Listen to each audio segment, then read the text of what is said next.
Hey there, welcome to day 9 of our time together going through Hey You.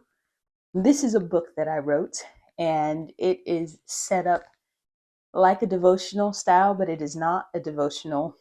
Um, there are scriptures in here though, but just like the subtitle says, it's the notes my past self left my future self in order to remind her to keep going.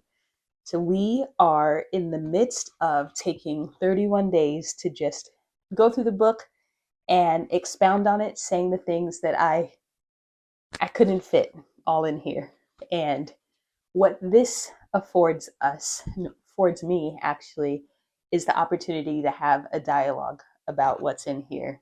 Because I did the talking in here and I'm talking now, but I would love to hear the things that you're getting, the things that you've thought about concerning the topics that we've discussed or the areas of life that we've discussed. And let's start a dialogue, conversation about it. So leave me a comment, send me a message. Let's talk about it. But day 9, the title of it is Where Are We Going? And I'm going to read the notes and then I'm going to read the scripture that ties to what we're going to talk about today. It says, Hey, you, there will be places you will go where he will initiate contact and you follow him. And there will be places you will go where you will initiate contact and he will follow you. Sometimes you will take turns asking, Where are we going? Some days you will go with him. Some days he will go with you. You're partners in it together. And if this is your first time here on this video or first time with me, um, I am a believer.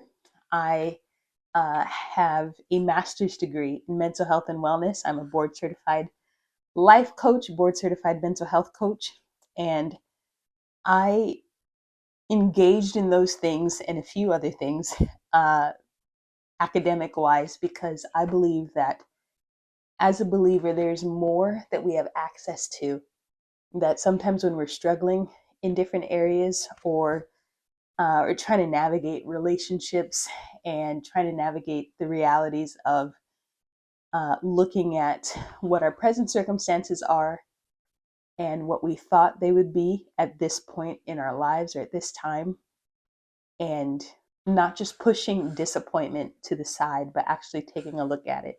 And that specific thing is actually what we talked about yesterday. So that's what's in this book. So when I said there will be places you will go where he will initiate contact and you follow him, that he and him are the Lord. It's God.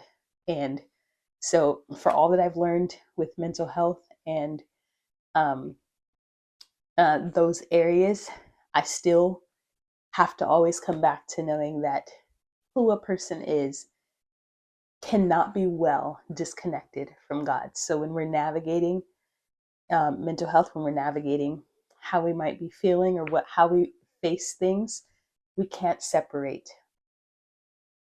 our relationship with the Lord.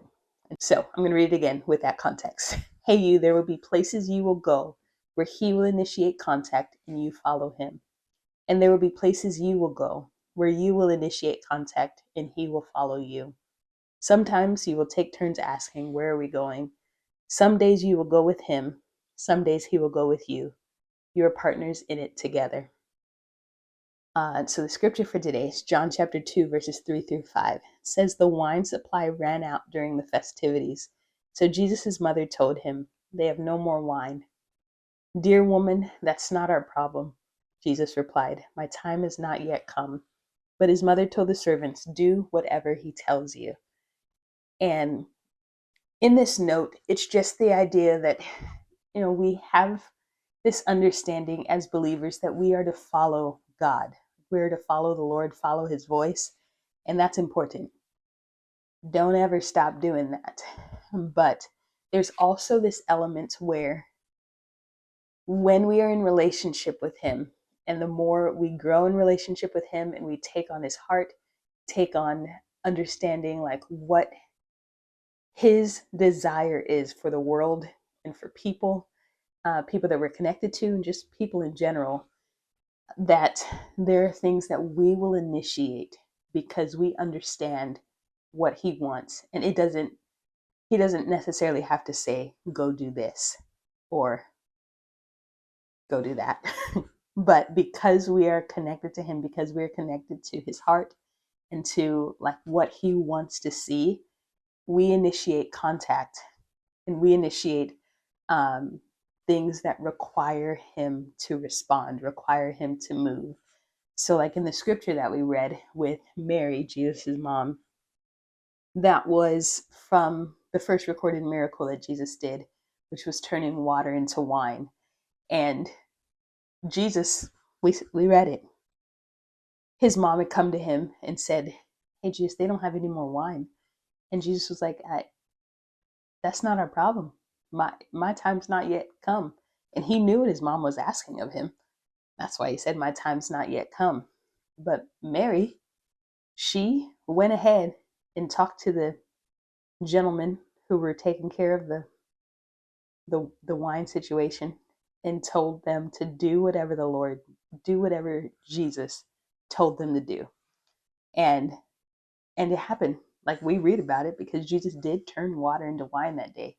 So how did it go from Jesus saying, "Dear woman, my time is not yet come," to us reading at the end where they say, "This is the best wine we've ever had"? Some people use their best wine in the beginning and then bring out the worst wine later, but you have saved your best for last. And so we have that record because Mary initiated something, even though it wasn't yet time. And that's something I think that is the adventure of our relationship with God, that we understand what his heart is. We're growing in understanding of what his heart is, growing in understanding of what his mind is, like what he would desire to see, like what he wants to see in the world, what the outcome is, what his heart is for people. And then we can act on it. Like we initiate contact with people. Like, do you need prayer? Like just taking step and not having to wait for the Lord to say, do this. But because we're in step with him, because we have the desire that he has, we begin to initiate things. And so he is trusting what he placed on the inside of you and trusting the relationship that you're growing in with him to say, "Lord, this is a partnership. Let's do this today." Or, let's go here today. And again, follow his voice, do what he says, listen and be obedient, but also understand there might be a dynamic or an area where he's asking you, where are we going? What are we doing? What are you going to initiate that is going to require me to act? So,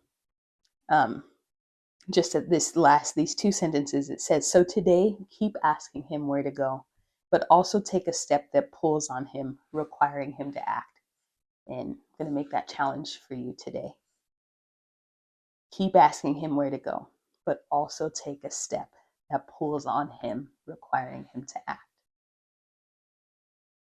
It's the adventure. All right. Well, that is it for today. Again, we're meeting for 31 days, and this was day 9. We're meeting for 31 days going through this book together. You don't have to have the book yourself. It is available on Amazon if you do want to get it. It is Hey You, written by Sarah Nicole Butler. And again, you don't have to have the book, but you can get it if you want to follow along. Or if you're like me and you prefer the audiobook, I did record the audio, so you can download that from Audible. But we're going to keep meeting here for the next 22 days and go through the rest of this book. So I hope you'll join us for the rest of the time. But again, leave your comments. Don't forget to like and subscribe. And let's just start a dialogue, a conversation about what your thoughts are. And yeah, let's look at some of these things together. I'll see you tomorrow.